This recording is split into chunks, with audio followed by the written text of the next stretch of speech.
You're listening to The Big Lift, the podcast of Web Trends Optimize, the CRO solution that enables marketers and developers to maximize the ROI on their digital properties. Web Trends Optimize is a powerful, feature-rich and easy-to-use solution, all delivered within a fixed-price contract with no additional cost for increased functionality ever. During these podcasts, we meet some of the key influencers within the marketing and conversion world to understand their roles and examine their challenges. Today, I'm in conversation with Penelope Bellegrade, founder of data analytics consulting and training business, The Data Touch, who empower organisations and individuals with data expertise. Among many topics, we discuss why she has embarked on offering a 12-week course, Data Coaching for Leaders, which, unlike other training options, solves companies' real, ongoing data issues, not just theoretical hypothesis. Penelope, you seem to have had a very interesting career. I think it was back in 2007, you were an online marketing executive for the Discovery Channel. Yet only 5 months later, you moved to Global Radio to become a web analyst. What made you feel as though you had the right credentials to tackle that job? Oh yes, I'm impressed that you went back that far. Yes, it was interesting. I've got a master's in marketing and business management. So I initially went for a marketing role, which quickly turned into digital marketing because it was early 2000, mid 2000, shall we say. But the reason I moved from digital marketing to digital analytics quite quickly actually is because I realized if you really want to have some credibility in an organization, you need to be able to measure quite consistently the ROI of your campaigns. And I had always been interested in numbers anyway. So that's why I made that transition. And since then I haven't looked back. And presumably during your master's, you did a lot of analytics work as well, because at that point in time, analytics wasn't really at the forefront of digital marketing. It was just coming through, wasn't it? Absolutely. Interestingly, a lot of the heavy maths were done just prior to the masters. It's very much down to how the French system works. Quite heavy in maths from quite an early age until you decide to do a master's, and after that it tends to ease on you. But yes. So your first kind of real analytics role was at Global Radio, having been at Discovery Channel, two great brands and quite an exciting place to be in the early 2000s, I should think. What did you have to do that was a different way of working when you became a web analyst, the one that from what you had been as an online marketing executive? Was it that you were now totally responsible for delivering the figures back to the board, etc.? Yes, absolutely. Heavy emphasis on measurement, on what was happening on the digital assets, and reporting on these figures, and also carrying out bespoke analysis on how customers were behaving on our digital platforms. But also there was a heavy emphasis, which I really liked, and I find that many organizations actually lack that. There was a heavy emphasis on competitive intelligence. So also measuring how we were positioned in the marketplace compared to our close competitors. And the reason why there was such an emphasis was because, we were selling advertising space. And so we had to be able to communicate to our advertisers, this is the type of audience we've got versus our competition. Yeah. So in that instance, it was probably directly related to revenue recognition, was it not? Oh yeah, absolutely. Yes, yeah, we were selling based on the more of an audience we had, and the higher the quality of that audience we had, then the higher we could charge for advertising space. And that was presumably pretty early on in Google Analytics as well. So you were kind of learning while you were on the job, I would have thought. Definitely. And we weren't actually using Google so much. We had it as a backup option. But there were three tools we were heavily using, and it was Hitbox, which is a very old version of web analytics. And then we were also using Hitwise for the competitive intelligence stuff, and also Netstat, because Netstat, which was bought by Comscore, I believe. But Netstat used to be very good at measuring video. And for us, podcast and videos, even at the time, was a huge asset, and we needed to understand, what podcast was, performing the best, and that sort of things. And so you moved from Global Radio onto TUI Travel, and presumably that's where you were working with more kind of CRO type of tools as well, because obviously I know the travel industry well, that they're actually always looking for competitive advantage and getting better customer journeys, excuse the pun there. Is that where you first got exposed to A/B experimentation? It is actually, yes. I do remember running a few experiments, and actually being very much involved in conversion optimization, looking at our booking flow on a daily basis and a weekly basis, and working with, UX, content, and marketing to try and optimize that as much as we could. We were actually one of the first companies at the time to experiment with marketing attribution, which was so cool, and quite a cultural shift as well for all of us, to be fair. But yeah, it was really exciting. The travel industry, I've loved my time there, because it's quite an innovative industry compared to others, certainly at the time. So yeah. And you spent nearly 3 years then and moved on to PwC, where I think you probably got some of your ideas about doing your own thing, because as an analytics consultant, I'm sure you had lots of different clients. You didn't just have one client, and that probably laid the good foundations for moving out and doing your own thing with the data touch. Yes, absolutely. So I went into consulting originally because I wanted to be exposed to different industries, and also to try and solve different data problems, and it was great, and it also made me a lot more business driven as opposed to just data driven. But then I realized after a few years, well, actually, the only thing that can make me fulfilled, could make me fulfilled, was to set up my own business, which I did back in 2016. And it's been the best journey ever. Yeah. It's quite a leap of faith, though, isn't it? Working for a PwC, where there's a regular income. I know the income is pretty good in PwC. To take those first tentative steps, and presumably you had a couple of clients in the background that you could perhaps offer your skills to. Actually, I didn't. And the reason for that, and I do remember at the time, you talk to a lot of people before you make that decision, because it can be seen as a risky decision. However, for me, the riskier decision was to stay and remain unfulfilled.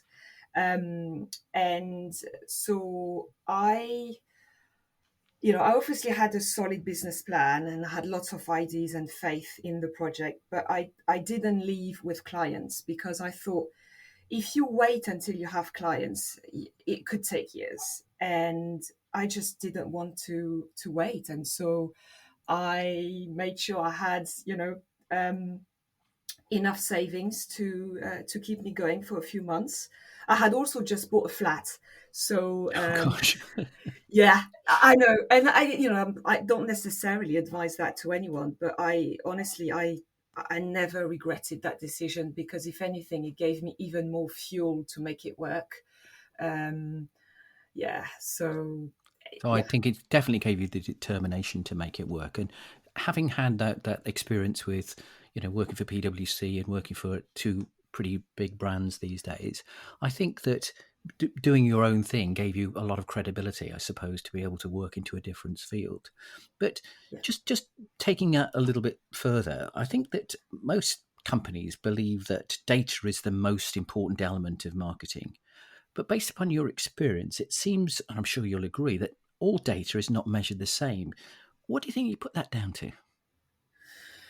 Yes, I agree with that, and I think there's probably two main reasons. The first one is a lack of education across the organization, which you can easily explain, because you would have data people on one corner of the organization, and the rest of the business doing their own things.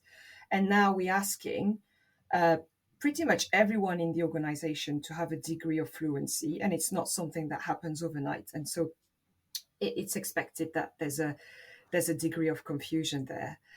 But also, what has massively contributed to this issue, and certainly to the digital analytics field, is the fact that we have been obsessed with technology from day one, and as opposed to everything else that is involved in data.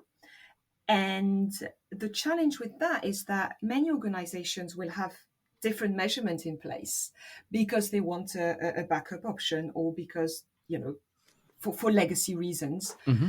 Um, and and as these tools will be measuring things differently, despite calling it the same name, and that will create, lots and lots of confusion. But I don't think we are necessarily moving away from this, because having a backup option, I think, is quite healthy.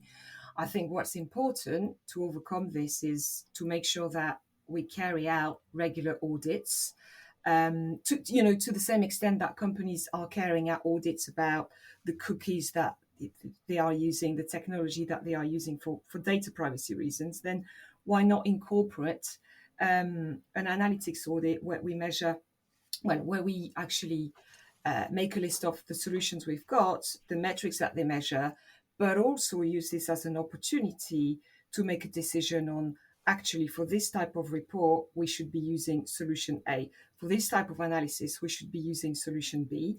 Make a clear decision, communicate that decision with the rest of the business, so people are not confused anymore. You mentioned analytical fluency.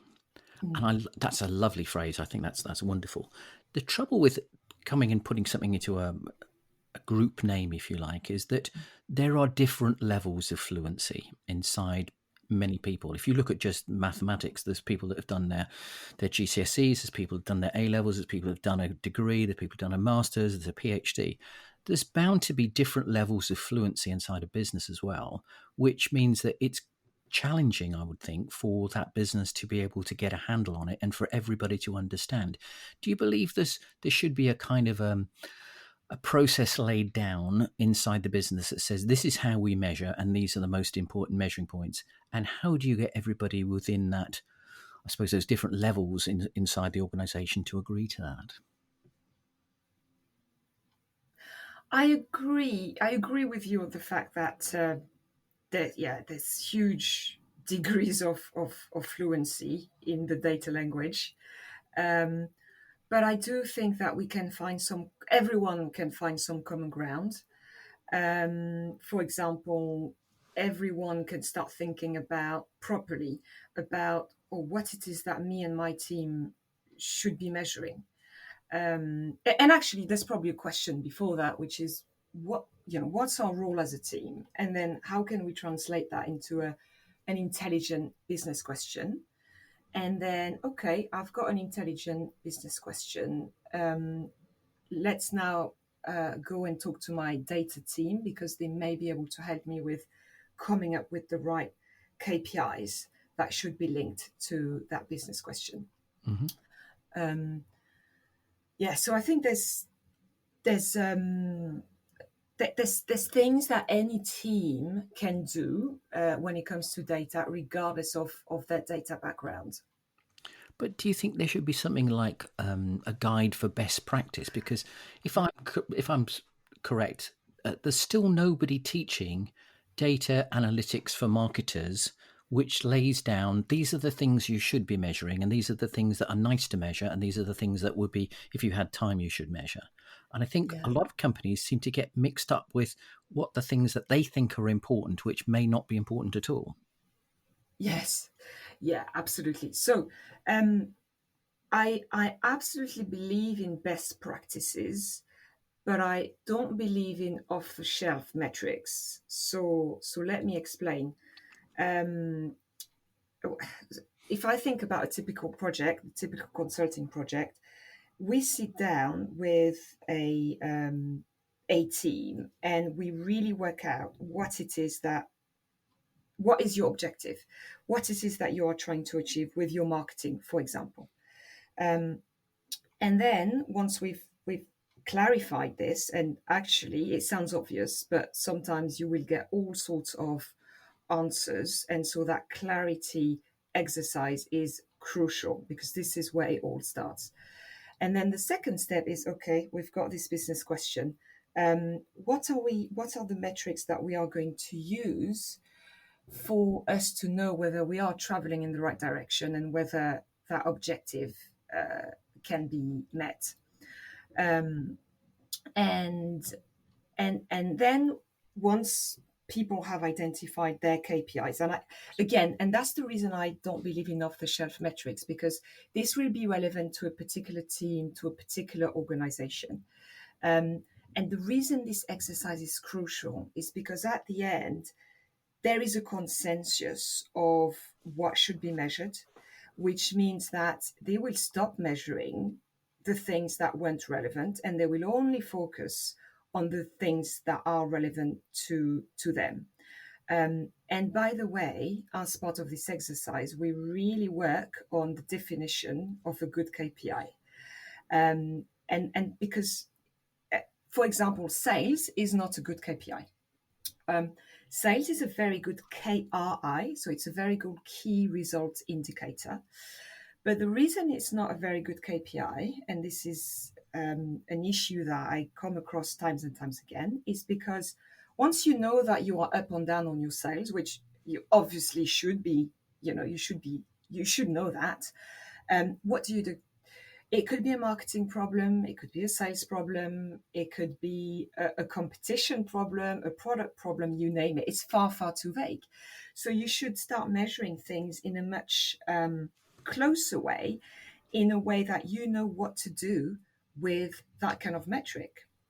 Um, and there's an example that I love using about a really good KPI example, is something that Amazon use. And so for each of their products, they look at the percentage of negative reviews for that product. And if that percentage reaches a certain threshold, they just get rid of the product. It doesn't get more actionable than this. And that's why this is a very good KPI. So we really insist on, actually, it's good that you have a list of KPIs, but what actions can you take on a daily or weekly basis? And once this is in place, then things really start moving in the right direction, because people feel that they have a certain ownership to things, and they are really, becoming more and more data driven day to day. So for me, this is best practice. It's having that sit down with a few key stakeholders around the business and really asking yourselves, what are your objectives and what are the KPIs using this definition that you should be measuring. And then once that's agreed upon, it's designing a measurement framework. So essentially a grid, a table that is literally a list of your objectives, your KPIs, the actions that, actually something quite crucial before is the ownership. So who's going to own what KPI, which is also a very interesting discussion. I would think that would be a very interesting discussion, yes. Indeed, it's not easy because we're asking people to take more ownership. But the way that I tend to make it work is usually by making it a win-win situation. Yes, you are going to start measuring new things, but actually it means that you are becoming a data-driven marketer, or whatever the person's title is, which is quite sexy these days, within the organization, but also outside the organization. So going back to the measurement framework, you've got your business objectives, your KPIs, who's owning what actions are they taking on a regular basis. And the reason this is best practice is because it really allows data to become part of day-to-day operations. So I think you've highlighted a couple of points in there which I'd like to pick up on. The first one which you talked about with regard to owning the KPIs.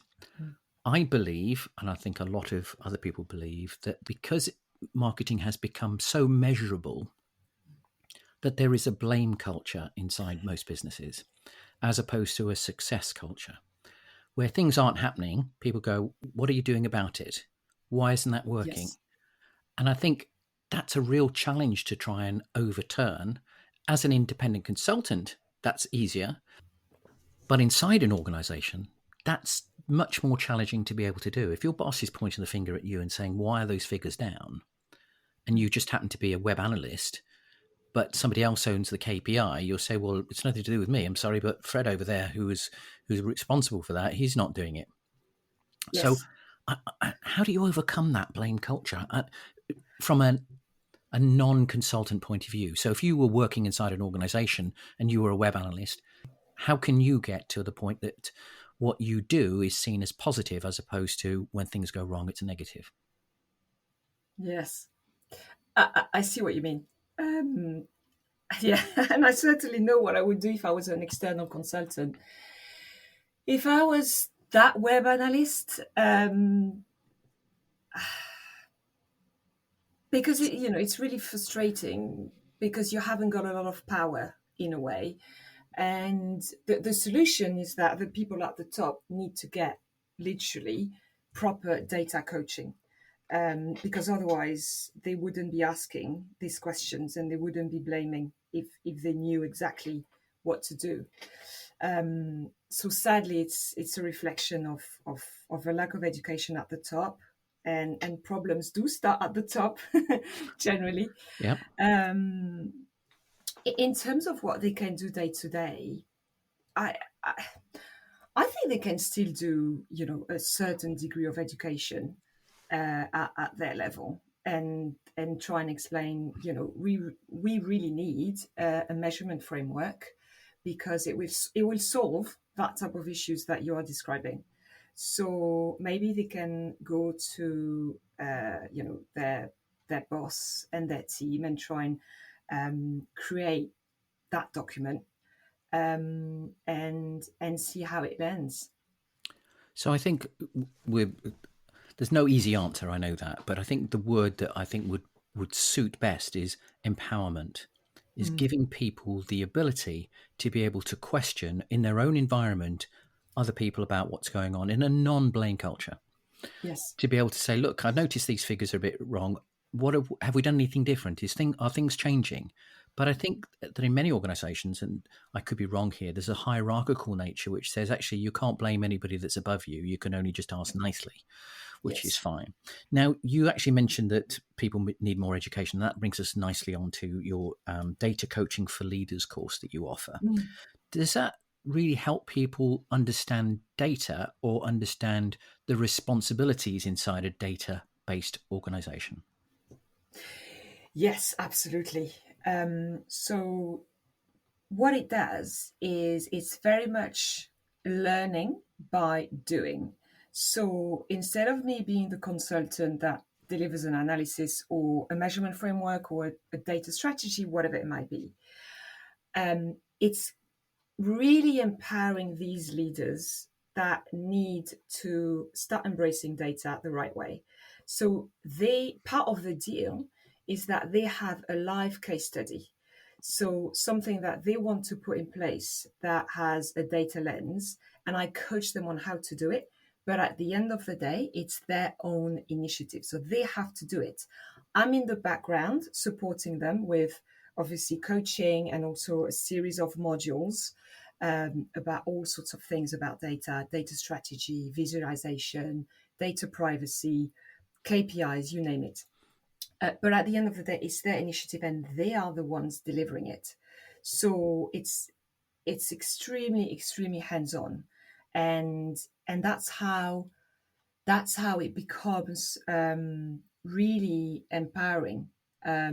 Because I also do a lot of training that tends to last from 1 day to a week, and Hmm. it's very useful, but it's not enough to start implementing something. It needs to be a much longer term approach. So that's why this program lasts for 3 months. Right. Um, yeah. So that's obviously I think, a much better way of being able to impart education and information to people, having it over a longer period of time and giving them their own kind of responsibility based upon something that they want to do inside the business. Now, Yes. one of the challenges is that data and analytics is often seen as very mathematical. Yes. And not everybody is very mathematical. I have a son who did maths at Oxford, and he's absolutely fantastic at maths. I'm not that good, and when he comes out with kind of things that has been working on, you kind of think, how does he get the knowledge of that? So I know there's a broad spectrum of knowledge on maths. Do you Yes. have to have a mathematical skill to become good at data analytics? This is such a good question. And I would say it depends on what you want to do. So, again, let me explain. Obviously, if you want to be a data analyst or a data scientist, then yes, it will help massively. Yeah. Um, However, if you are head of marketing, CMO, head of customer service, you name it, and you want to become data driven, then not so much, because you will not be the one running algorithms and trying to understand how they work. Instead, what you need is the right data mindset, which has nothing to do with maths, um, the right data frameworks and methodologies, which again have nothing to do with maths. So it really depends on what you want to do with data. So, if I was to ask a selection of people what they think about data analytics and web data analytics, then lots of people's eyes will just glaze over. But many of them will think that's a bit of a dark art, that it's very, very complicated. And it's Uh-huh. complicated enough today with, humans being involved in it. But there's this thing that's sitting in the background called machine learning, which Yes. then probably throws in another level of complication altogether. So how do you approach machine learning with some of the more advanced companies that you've got? Yes, it's a good question. I went on my own journey with machine learning. I learned it formally with a company 4 years ago now, um, because I wanted to. I guess there were two things professionally. I wanted to keep relevant, and so instead of saying to a client, "This is what happened last week," I thought that telling them what's going to happen next week was a lot more appealing. Hmm. Um, but there was also a personal reason, and for me, it was an intellectual challenge. So that's why I did it. And then, in terms of what the day-to-day work involves, it's very much using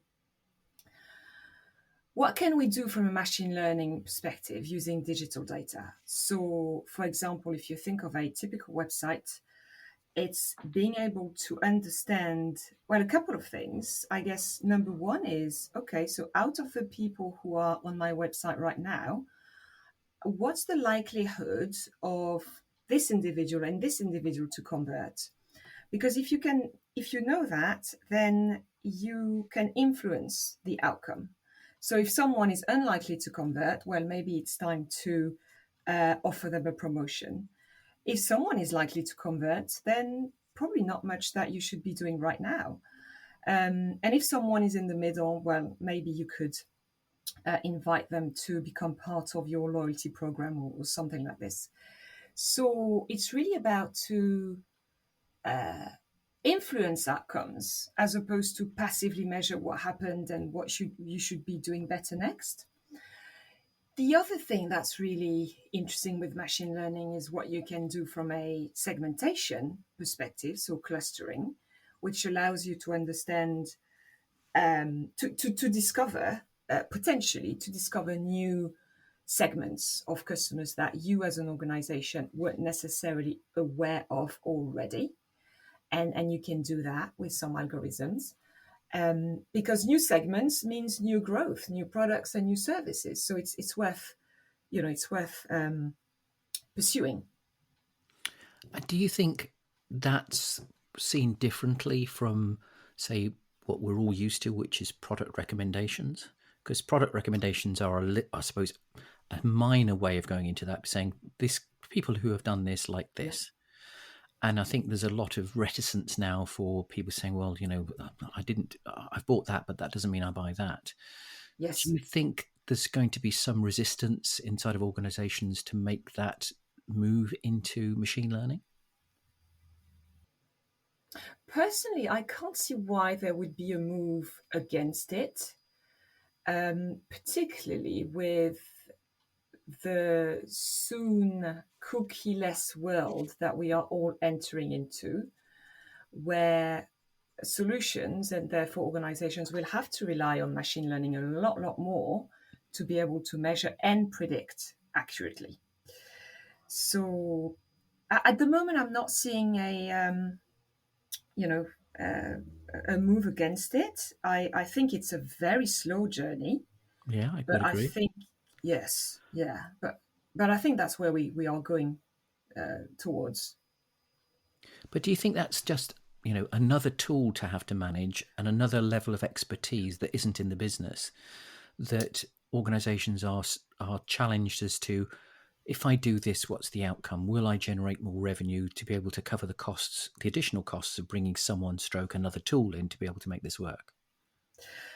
Yes, so I agree. Yes, it's definitely a new set of skills, and but it is for the better, I would say, because we are going to become a lot more sophisticated and therefore more relevant to customers. So it will be a source of uh, more personalization and more revenue, less costs, better at predicting things in general. So, but yes, it won't be an easy journey, and it will require investment in people and in some technology as well.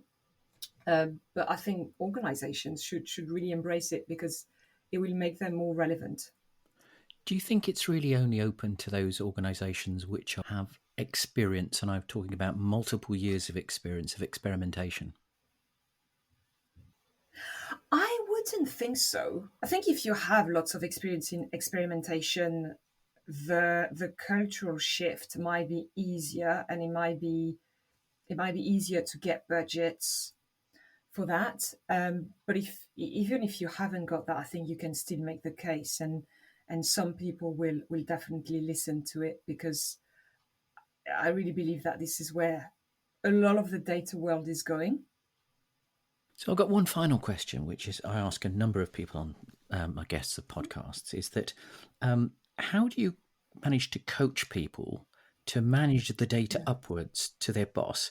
As many of those people that are higher up the food chain have come from more traditional marketing, pre-digital with a little bit of knowledge of digital. I know that's changing year on year, but it's still those people that don't really get data. They just want results. Yeah, I know it is a challenge. So I guess there's two different routes. So the first route is I would try. So if I'm the consultant, I try and get these people in the room when we start discussing KPIs. If if talking from the analyst within the organization, then I would, there's no harm in asking these people. Everyone wants a piece of the pie, wants a piece of the data pie. So some people may say, "Oh yeah, I'll come along." So first of all, ask, and these people may turn up. Now, a lot of them won't, and But it doesn't matter, because what these people can do is really start embedding this, this really simple data method, where again, um, you sit down, you come up with objectives, you come up with KPIs, and then you design a measurement framework and you start measuring.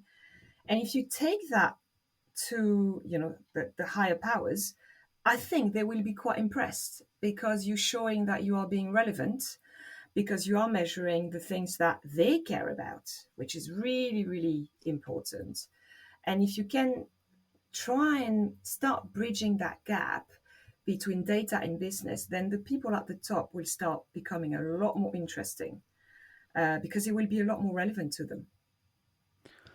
I tend to agree. I think it is a slow burn there. I think there's lots of people who would be happy to do that, and there'd be lots of people who would be very reticent to do that because Yes. they're very comfortable in their own position, their own skin. But I think it's a good methodology. The whole coaching element, coaching and managing your boss is a subject I'm sure we could spend hours on just alone with regard to that question. But Yes. for now, Penelope, thank you very much for your time, and we'll speak again, I'm sure, because this is a subject which is never ever going to go away. The whole data and analytics field, and the more kind of leading edge of that being machine learning is still to come, really. So, Penelope, Indeed. thank you very much for your time. Thank you, John. Thank you very much. Thank you.